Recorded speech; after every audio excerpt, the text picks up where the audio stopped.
Bienvenidos, amables televidentes, a este programa de Blanco o Negro. Y hoy contamos precisamente con la presencia del doctor Carlos Alonso Lucio, alguien que ha sido actor, artífice del tema que vamos a tocar hoy y es relacionado con el proceso actual de paz que está librando el presidente Santos. Entonces, durante este tiempo queremos escuchar con una persona, es decir, tal vez muy autorizada, o tal vez la más autorizada en esto, porque ha sido artífice tanto del conflicto como de la paz, que nos cuente cuáles son las esperanzas que tiene el pueblo colombiano en relación con este proceso. Nosotros desde 1950 tal vez hemos estado en esta situación de problemas originados, algunos dicen pues desde el punto de vista de la lucha partidista, liberal y conservadora, muchos intentos de paz con el presidente Guillermo León Valencia, cuando Marquetalia con tiro fijo, luego vino después con el presidente Betancur, luego con el presidente Gaviria, donde se hizo realmente una paz con el M-19, del cual el doctor Carlos era actor en ese momento, y luego el presidente Samper, y ahora el presidente Santos realmente. Entonces queremos, es decir, que durante este tiempo el doctor Carlos Alonso Lucio nos visualice y nos diga realmente hacia dónde vamos en este proceso de paz con el gobierno del presidente Santos. Bienvenido, doctor Carlos Alonso Lucio, a este tema tan interesante. Saúl, muchísimas gracias y me alegra mucho estar de nuevo en su programa y estar conversando en relación con un tema tan complejo, pero a su vez tan urgente, como es el de la paz en nuestro país. Efectivamente, creo que de los temas que más he trabajado a lo largo de mi vida es el tema de la paz. El primer proceso de paz que viví fue el del M-19 con el gobierno de Betancur, un proceso de paz que se frustró, que terminó en medio de una guerra y de una confrontación tremendamente dolorosas. Posteriormente hicimos la paz con el gobierno del presidente Barco. Cooperé en la apertura de los procesos con el EPL, con la Corriente de Renovación Socialista, con el PRT. Después participé también y asesoré el proceso de paz del presidente Uribe con las autodefensas en Santa Fe Ralito. Es decir, conozco lo que ha sido, digamos, el itinerario de los últimos 25 o más años en el tema de la paz. Lo primero que le quiero decir, y que creo que es importante precisarlo en este programa, es que aquí vamos a hablar de la paz en nuestra condición de cristianos. Es decir, más que hacer una evaluación política o una evaluación histórica o una evaluación intelectual y académica sobre el tema de la paz, es preciso que en nuestra condición de cristianos, los cristianos, hagamos una reflexión sobre la paz. En relación con esto creo que hay elementos que son centrales. Lo primero, para nosotros la paz ni siquiera es un anhelo. Para los cristianos la paz es una obligación. Nosotros los cristianos tenemos el mandamiento de la paz. El padre de la paz en la historia de la humanidad es Cristo. Inclusive escuelas esenciales como las de la no violencia nacen con Cristo. El primero que saca el concepto de justicia de esa naturaleza violenta que era la ley del talión, el ojo por ojo y el diente por diente.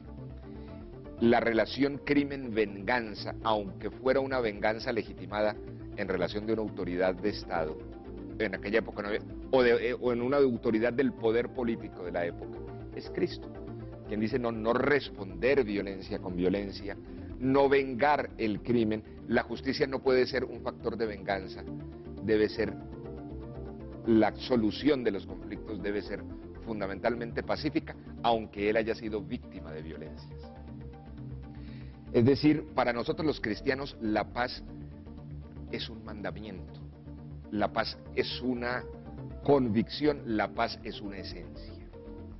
En ese orden de ideas, todo esfuerzo de paz que se realice en el país debe ser acompañado por nosotros los cristianos.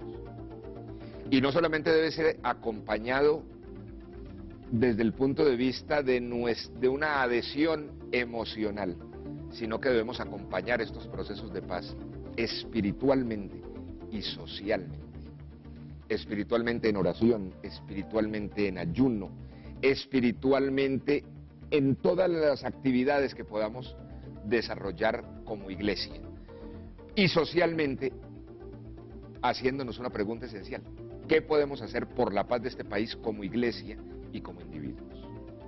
Es decir, que hay que partir de la base de que los cristianos debemos acompañar este proceso de paz, buscar en qué podemos aportarle al proceso de paz y anhelar que este proceso de paz que se abre entre el gobierno del presidente Santos y las FARC funcione. Creo que, digamos, ahí hay un elemento base para poder empezar a conversar. Y surgen preguntas, la que usted hacía, Saúl: ¿por qué no hemos podido llegar a la paz en Colombia? Usted menciona el conflicto que empezamos a observar desde los años 50, tal vez los finales de los 40, el asesinato de Jorge Eliezer Gaitán en el 48, que abre un panorama de confrontación partidista en el país. Sin embargo, yo le digo, no, el tema del conflicto violento viene desde antes. La historia de Colombia ha sido signada por el tema de la violencia. Ni siquiera hablemos de la violencia de la independencia. Tomemos las violencias del siglo XIX, prácticamente la de Bolívar para acá. En el solo siglo XIX, los colombianos vivimos 11 guerras nacionales y más de 60 conflictos violentos regionales. Y llegamos al siglo XXI, al siglo XX, en medio de la guerra de los 1000 días, una guerra que duró 3 años, entre liberales y conservadores. Hacemos un acuerdo de paz que se llamó el Acuerdo de Wisconsin. Esa guerra nos cuesta a Panamá, con su gente, con su riqueza cultural, con su territorio, con el canal. Dejamos ahí la siembra de una paz armada, vuelve y revienta el conflicto violento en los años 30, entre el 30 y el 32 tuvimos una nueva confrontación violenta, y en los años 40 prendemos esta última guerra que no ha parado. La primera pregunta: ¿por qué no hemos podido construir paz en nuestra nación? ¿Por qué, al margen de la cantidad de procesos de paz que hemos hecho, no hemos podido consolidar la paz? Yo aportaría algunos elementos. El primero: nos hemos dedicado a hacer procesos de paz políticos entre los protagonistas de los conflictos, entre los jefes de los bandos en guerra, incluido el Estado. Lo que podemos denominar entre las élites de las fuerzas que se confrontan. Pero nunca hemos vivido un proceso de reconciliación fundamental en nuestra sociedad. Es decir, que hemos firmado acuerdos de paz, pero esa paz no hemos logrado sembrarla como semilla en el corazón nuestro, porque nunca hemos vivido la reconciliación profunda. Hemos hecho paz sin Dios, hemos hecho paz sin reconciliación, hemos hecho paz sin arrepentimiento, hemos hecho paz sin perdón. Es decir, que hemos hecho acuerdos, documentos, protocolos de paz, pero no hemos podido sembrar los elementos esenciales que nuestro Dios, que nuestra Biblia y que Cristo nos muestran como reconciliación en Colombia. Si seguimos haciendo paz sin Dios, paz sin reconciliación, paz sin perdón, y naturalmente el requisito previo, paz sin arrepentimiento, los procesos serán superados por la realidad de violencia. Tal vez el más importante teórico de la guerra en el mundo se llama Karl von Clausewitz. Es un teórico austriaco-alemán, que escribió tal vez el tratado sobre la guerra más importante. Y él parte de una definición que la Biblia la había dicho desde milenios antiguos antes, y es ¿dónde nace la guerra? Algunos dicen, no, la guerra nace en el primer tiro, la guerra nace en la primera víctima, la guerra nace... No, él dice, la guerra nace en el corazón del hombre. Es decir, él lo denomina en el sentimiento hostil. Es decir, ese primer sentimiento hostil determina la acción violenta y el sentimiento nace en el corazón de la gente. Si nosotros no sanamos los corazones, si nosotros permitimos que los corazones de los seres humanos sigan siendo terreno abonado y fértil para que peleche la semilla de la violencia y no de la paz, prácticamente estamos haciendo paños de agua tibia a un cáncer que ha venido horadándonos históricamente. Doctor Lucio, tú dices que el fracaso indiscutiblemente ha sido por acuerdos políticos, pero dentro de esos acuerdos políticos, es decir, realmente hay enemigos que, aparte de desconocer, ¿sí?, el mandato divino de bienaventurados los pacificadores, porque ellos es el reino de los cielos, pero, es decir, estamos, como se dice, en un Estado de Derecho, donde al fin y al cabo los gobiernos pues tienen la autoridad de Dios, porque dice que fueron instituidos por Dios, pero dentro de la voluntad de ellos hay personas que se oponen. ¿Por qué intereses particulares en un momento dado se oponen en ese desarrollo aún de esos acuerdos políticos? Mire, la guerra es rentable. Y yo no estoy muy convencido de que nosotros podamos afirmar que en algún momento de nuestra historia hayamos vivido a cabalidad un Estado de Derecho. Creo que ese ha sido un anhelo, creo que eso ha sido un postulado constitucional, creo que con eso se han llenado la boca los titulares de los medios de comunicación, pero en la realidad nuestro Estado no ha sido el mejor ejemplo de respeto a la justicia y a su propia ley. Históricamente, el Estado colombiano ha sido uno de los actores de la violencia en Colombia. Y ya eso no está en discusión histórica. Nosotros ya sabemos, por ejemplo, de la realidad. En Colombia hemos llegado a tener participación del Estado en hechos vergonzosos, como los falsos positivos, que son una versión de la violencia eminentemente colombiana. No existe un solo país en ninguna parte del mundo donde hayan existido oprobios como los de los falsos positivos que hemos visto en Colombia. El Estado colombiano ha estado comprometido con acciones ilegales de violencia. Todos conocemos de la participación de altos miembros del Estado en fenómenos como el paramilitarismo, como el fenómeno del asesinato de líderes de la oposición. Es decir, nosotros no tenemos un Estado que haya dado ejemplo de limpieza, de transparencia y de respeto de su propia ley. Que los grandes intereses que han estado detrás manejando ese Estado se han lucrado de esas guerras. Y se han lucrado de esas guerras porque esas guerras manejan sumas billonarias, comprando armamentos, gastando plata, desalojando gente de sus tierras, contratando compras de materiales bélicos. Es decir, el negocio de la guerra es un negocio gigantesco, donde hay gente que se ha hecho rica a la sombra tanto de la guerra como de las consecuencias de la guerra. Segundo, los actores que han hecho la guerra contra el Estado también han empezado a controlar una serie de poderes ilegales y de toma desde la ilegalidad de antiguos sectores legales o entre comillas legales que los han fortalecido enormemente. Nadie puede negar hoy el lucro que desde el narcotráfico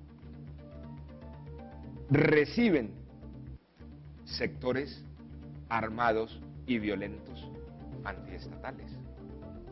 Nadie puede negar hoy que esos sectores han venido mutando en unas versiones tremendamente mafiosas que asaltan sectores de la economía que son, entre comillas, legales.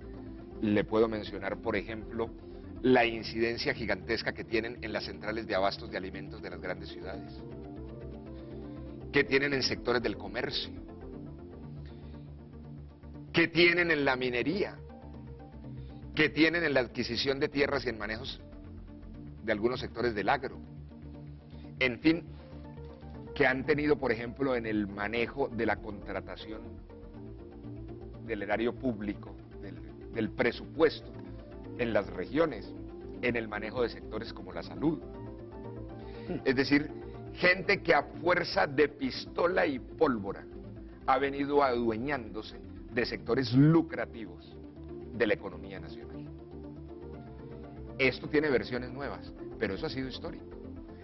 La guerra de los años 50 que usted mencionó generó una transformación de la estructura de la tenencia de la tierra y gente que se adueñó de grandes territorios a fuerza de bala y de desplazar antiguos dueños.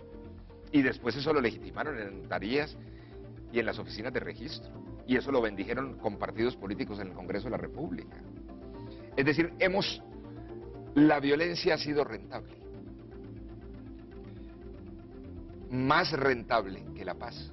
Prácticamente los ciudadanos pacíficos han terminado siendo los observadores y víctimas de una violencia que los ha superado. Doctor Lucio, y en este proceso que el doctor Santos ha iniciado, ¿no existe una diferencia que pueda en un momento decir, nos puede conducir a llegar a una paz duradera frente a los otros procesos anteriores? ¿O cómo analiza esa situación? A ver, el proceso apenas comienza. De hecho, oficialmente comenzará el 15 de octubre. Lo conocemos una agenda que habla de discusiones alrededor de los temas del agro, de los temas de la política, de los temas de la solución jurídica. Y pienso que en principio es un buen punto de partida.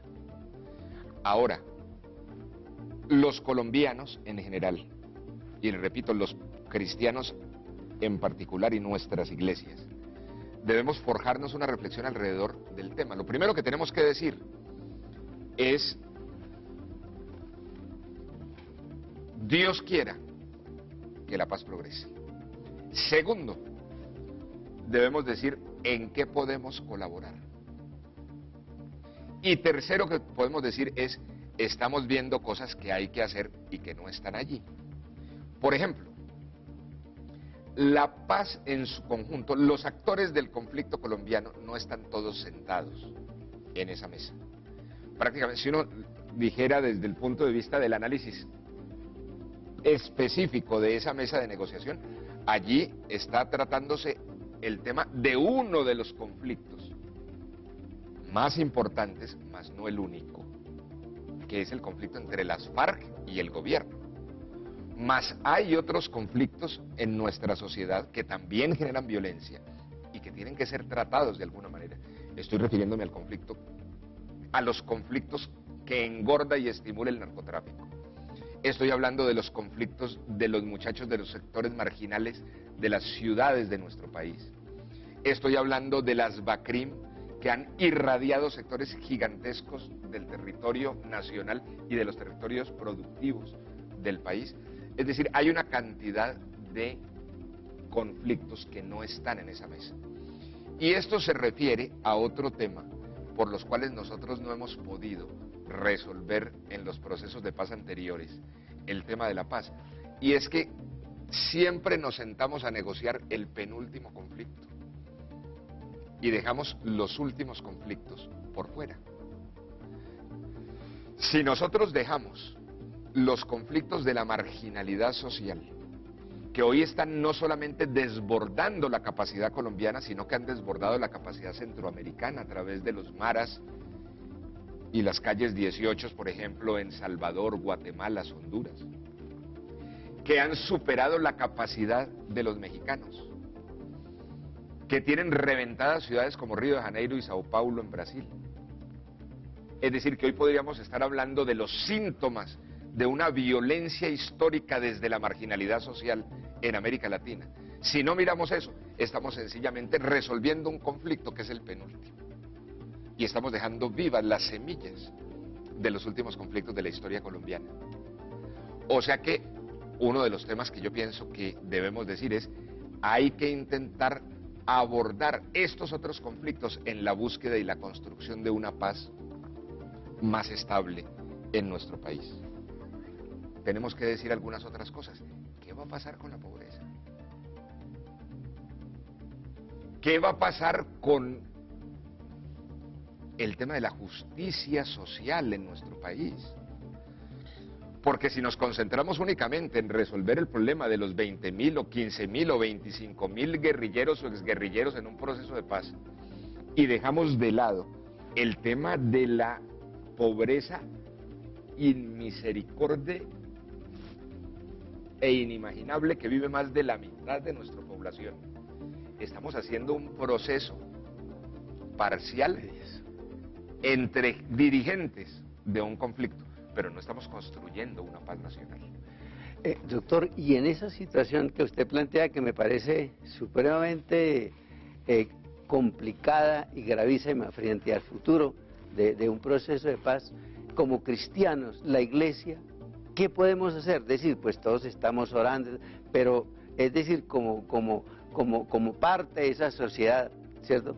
¿Qué podríamos hacer frente a esa situación? Mire, Saúl, yo le voy a decir una cosa que tal vez lo asombre un poquito. Precisamente me reuní con algunos pastores del país, nos reunimos con Vivian y con ellos. Y les decíamos algo que todos tenemos que empezar a comprender. El primer responsable de la paz en Colombia es la Iglesia.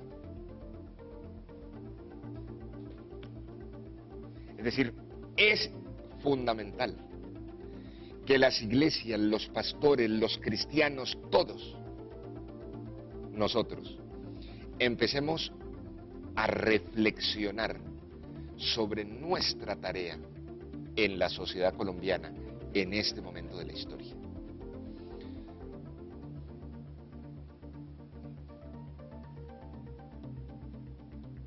Pienso que buena parte de los desmanes de violencia, en general todo el deterioro de las relaciones en nuestra sociedad tienen que ver con una falta de valores y con una pérdida de valores esenciales como el respeto a la vida, como el fundamento del amor en las relaciones entre los seres humanos, que son en buena medida responsabilidad de la Iglesia sembrarlos y difundirlos en nuestra sociedad. Nosotros los cristianos hemos hecho una enorme tarea en los templos. El fenómeno social más importante de nuestra sociedad, después de la movilización de los colombianos al trabajo, es la movilización de los cristianos los fines de semana a los templos. Pero tenemos una Colombia de templos llenos y de calles llenas de violencia, hambre y corrupción. Es decir, vivimos una especie de esquizofrenia social e histórica, en que tenemos un cristianismo individual y un pecado nacional que son casi que inexplicables. Si el cristianismo no vuelve a ocuparse no solamente de los temas espirituales, sino de los temas de la historia, terminaremos siendo una realidad marginal. Y eso es falta de una lectura bíblica más integral. El padre de la historia es Dios. De hecho, todo el Antiguo Testamento se centra fundamentalmente en cuando el pueblo y la nación se juntan con Dios o cuando se separan de Dios. Y nosotros en este momento tenemos una tarea de iglesias muy concentrada en la salvación individual de las personas, pero no hemos podido dar el salto para buscar la redención nacional histórica de nuestro pueblo. Es decir, que hemos trabajado mucho más la salvación individual que el camino hacia la tierra prometida, que también es un mandamiento de Dios hacia los pueblos y de Dios hacia los cristianos. Hagamos esa gran reflexión. Y si estas iglesias, donde somos hoy una iglesia enorme de más de 8 millones de colombianos, nos identificamos con generosidad y con amor en la construcción de la paz de una nación, cambia la historia de este país. Es decir, la única fuerza que yo veo con condiciones y con un corazón transformado para poder ser testimonio de ese Cristo pacífico y justo en la iglesia. Yo no espero esto de los partidos políticos, yo no espero esto de los gremios de la economía, yo no espero esto de los gobernantes. Nosotros no podemos seguir siendo una fuerza que 8 millones de colombianos que nos sentamos a esperar si la paz la construyen entre Timochenko y Santos. No. Si somos 8 millones y somos hijos de Dios, la primera responsabilidad de la construcción de esa paz, en los valores, en la educación, en la enseñanza, en la evangelización, donde podamos poner el hombro y la fe, es de los cristianos. Creo que ahí está la tarea central, Saúl. Gracias, doctor Lucho, por este aporte tan interesante y sobre todo las expectativas que usted ha dejado y ha generado para la iglesia. Definitivamente, como tú lo dices, si nosotros como cristianos no nos metemos a introducir esos valores, que tenemos que hacerlos pues obviamente en la educación, ¿cierto?, que tenemos que hacerlo, digamos, salir de las cuatro paredes de la iglesia, en los barrios, cualquier intento o proceso que se lleve a cabo de paz va a ser inútil, ¿cierto? Porque esos serán, digamos, las semillas que vuelven a generar los brotes de violencia. Le doy gracias, doctor Carlos Alonso Lucio, por su participación, porque yo creo que el pueblo colombiano ha entendido y oído, digamos, de parte de una de las personas más versadas en este momento en relación de lo que está pasando en Colombia.